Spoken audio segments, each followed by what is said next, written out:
ఓం శ్రీ గురుభ్యో నమః. హరి ఓం. ఆదిత్యాయ చ సోమాయ మంగళాయ బుధాయ చ గురు శుక్ర శనిభ్యశ్చ రాహవే కేతవే నమః. ఈరోజున విశేషంగా మనము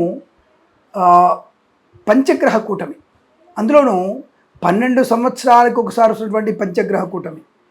ఇవి చాలాసార్లు ఛానల్స్లలో దీని గురించి నేను ప్రస్తావన చేసి ఉన్నాను.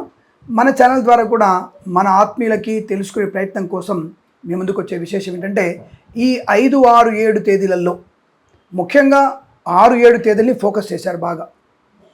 5వ తేదీ సాయంకాలం నుంచే మనకి ఒక పంచగ్రహ కూటమి ప్రారంభమవుతోంది. అది 6, 7 తేదీలలో రవి, చంద్ర, బుధ, శుక్ర, గురుడు ఈ గ్రహాలన్నీ కలిసి ఉన్నాయి కదా. అంటే రవి, బుధుడు, శుక్రుడు, రవి, బుధ, గురు, శుక్ర, చంద్రగ్రహాలు. ఈరోజు అంటే 6వ తేదీ ఉదయం కూడా లగ్నం వృషభ లగ్నం అవుతోంది. మరొకసారి చెప్తున్నాను, వృషభ రాశిలో రవి, గురులు, శుక్రుడు, బుధుడు, చంద్రుడు ఈ 5 గ్రహాలు కలిసి ఉన్నాయి. దీనిని పంచగ్రహ కూటమిగా చెప్తూ ఉన్నారు. ఈ పంచగ్రహ కూటమి వల్ల చాలామందికి ఏదో ప్రమాదం జరగబోతుంది. మిథున రాశి వారికని, తులారాశి వారికని, ఇంకా అనేక రాశుల వారి గురించి ఇది నెగిటివ్ ఫోకస్ చేస్తుంది. ఆ రాశిలో ఉన్నటువంటి వ్యక్తులకి తీవ్రమైనటువంటి అనర్థాలు జరుగుతాయి.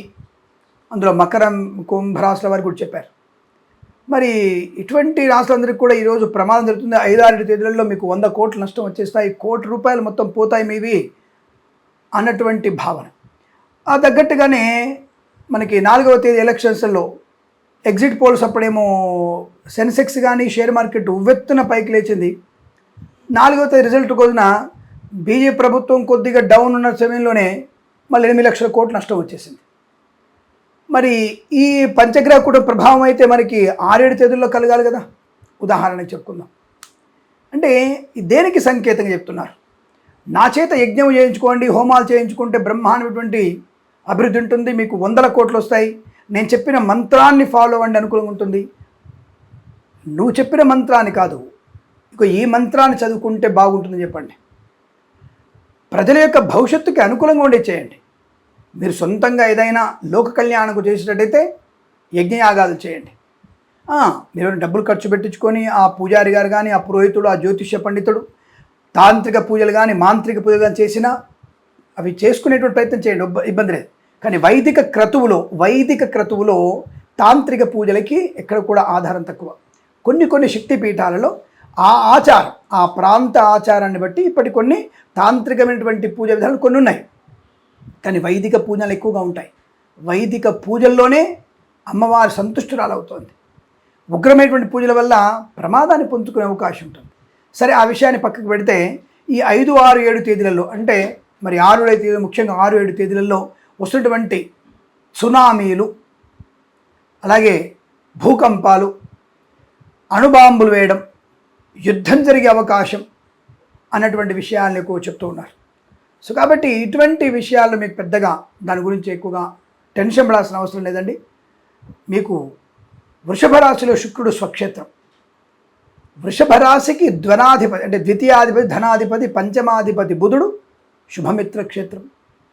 అలాగే వృషభ రాశికి తృతీయాధిపతి అయిన చంద్రుడు ఉచ్చస్థితి. ఇక్కడ మిగిలినటువంటి ఎవరు? గురుడు, రవి 2 గ్రహాలకి శత్రుక్షేత్రం. పోను గురుడు జన్మలగ్నంలో ఉన్నాడు, వృషభంలో ఉన్నాడు, పర్వాలేదు, సంవత్సరం పాటు అక్కడే ఉంటాడు.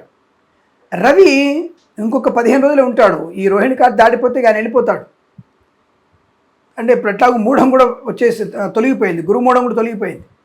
కాబట్టి ఈ పంచగ్రహ కూటమితో ఉన్నటువంటి ప్రమాదం మీకేమీ లేదన్న విషయాన్ని గుర్తించండి. అనవసరంగా ఈ విషయాలు చెప్పి మిమ్మల్ని భయపెట్టి, మభ్యపెట్టి ఏదో మనం పబ్బం గడుపుతున్నటువంటి వ్యక్తులు ఎక్కువైపోయింది. దానివల్ల జ్యోతిష్ శాస్త్రం కూడా నష్టం జరుగుతోంది.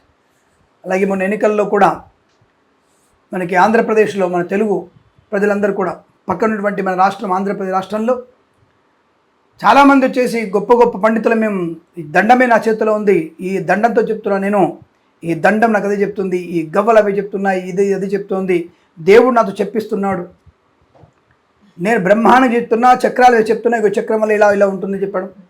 మరి వాళ్ళు ఆ టీవీ ఛానల్లోనే లైవ్ పెట్టేసి నలుగురేమో టీడీపీ కూటమి గెలుస్తారని, నలుగురేమో జగన్ గారు గెలుస్తారని చెప్పేసి. అంటే మనల్ని తక్కువ చేసే ప్రయత్నం జరుగుతోంది. అదే చెప్తున్నాను, ఉగాది పంచాంగుడు అంతే. ఒక దాంట్లోనేమో నవనాయక ఫలితం వేరేగా చెప్తాడు, ఒక ఆయన ఫలితాలు వేరే చెప్తున్నాడు, ఒక ఆయన, వాళ్ళందరూ ఉద్దండ పండితులే. మరి ఇటువంటి వాటి వల్ల కొత్తగా పుట్టుకున్నటువంటి జ్యోతిష్కులందరూ కూడా కన్ఫ్యూజ్ అవుతున్నారు.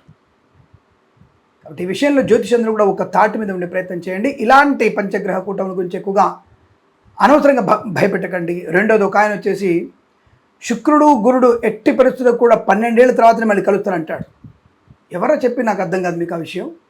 గురుడు శుక్రుడు ప్రతి సంవత్సరం కలుస్తాడు. ప్రతి సంవత్సరం గురు శుక్రుడు కలయిక ఉంటుంది. అలాగే పంచగ్రహ కూటమి ప్రతి 2 ఏళ్లకో 3 ఏళ్ళకో వస్తుంది. ఒక 2-3 ఏళ్ల క్రితం మనకి 6 గ్రహాల కూటమి వచ్చింది, షడ్గ్రహ కూటమి వచ్చింది, 2021-22 అనుకుంటానే. షష్టగ్రహ కూటమి వచ్చినప్పుడు అలాగే చెప్పారు, 150 ఏళ్ళకు ఒకసారి వచ్చే షష్టగ్రహ కూటమి. ఓ అబ్బాయి, ఎందుకు ఎంత భయపెడుతున్నారు ఎందుకు మీరు? కాబట్టి అలా మిథున రాశి వారు కానీ, తులారాశి వారు కానీ, మకర కుంభరాశుల వారు కానీ ఎవరు కూడా ఈ యొక్క పంచగ్రహ కూటమి వల్ల వినాశనం వచ్చే అవకాశం లేదు, లాభవంతంగా ఉంటుంది. గోచార ఫలితాల్లో తాత్కాలికమైనటువంటి రోజువారి ఫలితాల్లో కానీ వారి ఫలితాల్లో 12వ స్థానంలో గ్రహాలు ఏమి ఉన్నా సరే కొంత నెగిటివ్ ఎనర్జీ కలిగిస్తుంది. అది మిథున రాశి వారికి ఉంది. అలాగే తులారాశి వారికి కూడా 8వ స్థానంలో గ్రహాలు గురుడు రవి ఉన్నారు కాబట్టి కొంత ఆర్థికమైనటువంటి ఇబ్బందిని కలిగించే అవకాశం ఉంటుంది. అంతే తప్ప ఇదేదో తీవ్రమైనటువంటి ప్రమాదాన్ని కలిగించేటువంటి అవకాశం కాదు. మిథున రాశి వారి ఆరోగ్యాన్ని జాగ్రత్త తీసుకోండి. తులారాశి వారి డబ్బు విషయంలో అప్రమత్తంగా ఉండండి. అలాగే మకర కుంభ రాశుల వారు కూడా ప్రయాణాల విషయంలో జాగ్రత్తగా ఉండండి. ఇక మిగిలిన రాశుల వారికి అద్భుతమైనటువంటి ఆర్థిక ఆనంద ధనయోగాలు ఐశ్వర్యాలు తప్పకుండా పొందుకునే అవకాశం ఉంటుంది. ఈ పంచగ్రహ కూడా జరుగుతున్నప్పుడు ఆదిత్యాది నవగ్రహ స్తోత్ర పారాయణం చేసుకోండి. ఆదిత్యాయ చ సోమాయ మంగళాయ బుధాయ చ గురు శుక్ర శనిభ్యశ్చ రాహవే కేతవే నమః అన్న ఈ యొక్క శ్లోకాన్ని చదువుకోండి. తప్పకుండా మీకు అనుకూలవంతమైన శుభయోగాలు కలిగే అవకాశాలు ఖచ్చితంగా ఉంటాయి. శుభమస్తు. నమస్కారం. ప్రేమతో మీ కిరణ్ శర్మ.